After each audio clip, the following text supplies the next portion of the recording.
Hey everyone, hope you're having a good day. It was good to see so many of you this morning at Zoom. For those who can't make it, or couldn't make it today, I had this YouTube video for you all.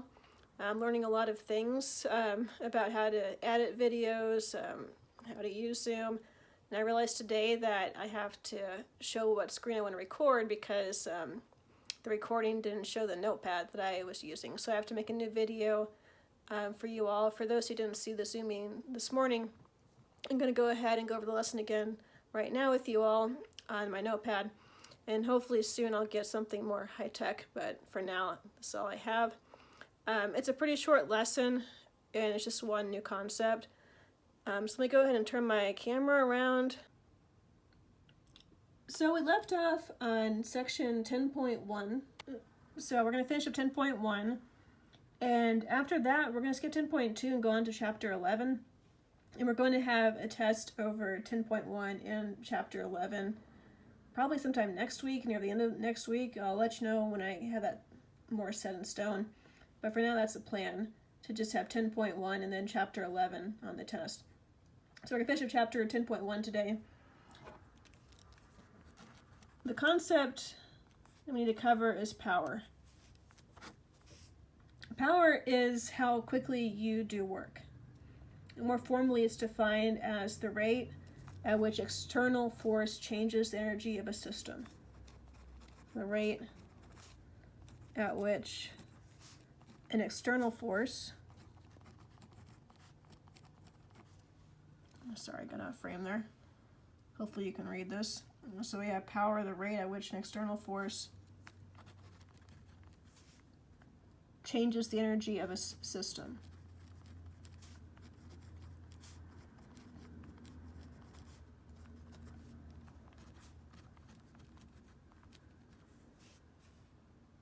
But a better way to define power, I think, is just to say how quickly do you do work. And that's the equation for power. Power equals work divided by time.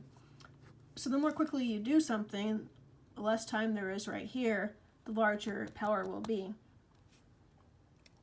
So in this equation, P stands for power, T is time, W is work.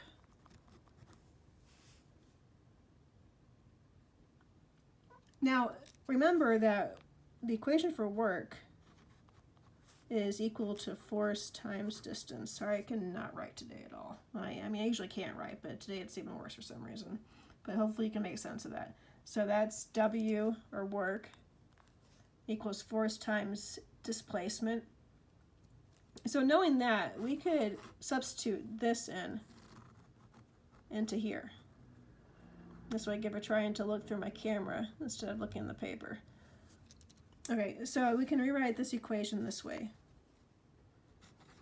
where power equals force times distance or displacement over time. So these two equations are important, and we're going to use them to answer some questions in the book. So if you look in your book, this is on page 262. I'll show you the problem. It's this one. Okay, so it says an electric motor lifts an elevator 9 meters in 15 seconds by exerting a force of 12,000 newtons. What power does the motor produce in kilowatts? Okay, so we're given the force, we're given the distance that the force is applied in, and the time. And so we'll use this equation right here. So power equals force, which was 12,000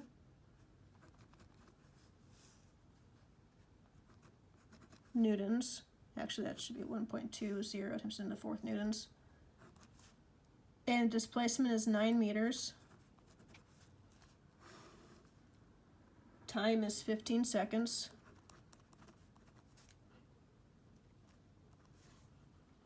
So these are the correct units, newtons, meters, and seconds. So if you have it in this form where you always have newtons for the force, meters for displacement, seconds for time, you'll get your answer in the correct unit, which is watts. So multiplying this out, will give us 7,200 watts. Now, look at sig figs. So you have 3 for each of these. And so this answer doesn't have 3, it only has 2. We need to rewrite this to have 3 sig figs.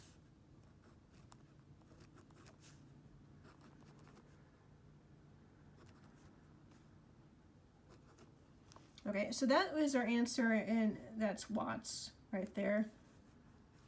Just going to write it out.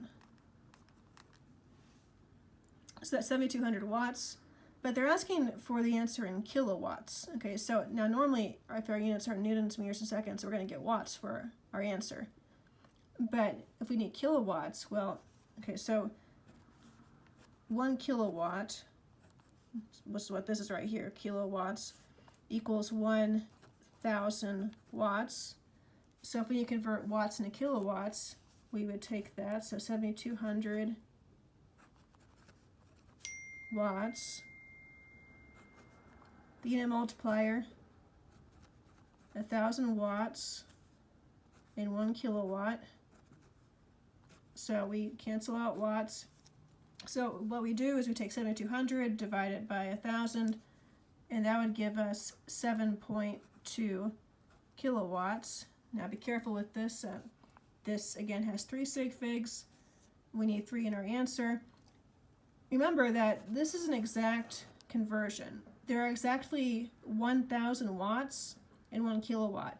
So we would ignore these. We only look at measurements. This is a unit conversion, and it's infinitely precise. It's 1.00 to infinity over 1,000.00 to infinity. So we would only look at the measurement that we're not sure about, which is this right here. So our answer would have to have 3 sig figs, not 1 like you would see right here. So that'd be 7.20 kilowatts. And that's essentially the lesson for today. For homework tonight, I assigned questions 9, 10, and 12 on page 264. If you have any questions about that, you can ask me tomorrow at the Zoom meeting. So with our meetings, we're going to have them every day. You have an assignment, and I do a lecture, and I give you time to work on the problems, and you can ask me or your classmates questions while you do that. So if you ever miss a meeting and you're watching a YouTube video, you're not sure what I did, you can always ask me the next day at the Zoom meeting any questions you have about it. So the meetings for you all will be at 11 every day except on Thursdays, which will be at 2:30. That's the plan for this week. So every day at 11 except Thursdays at 2:30.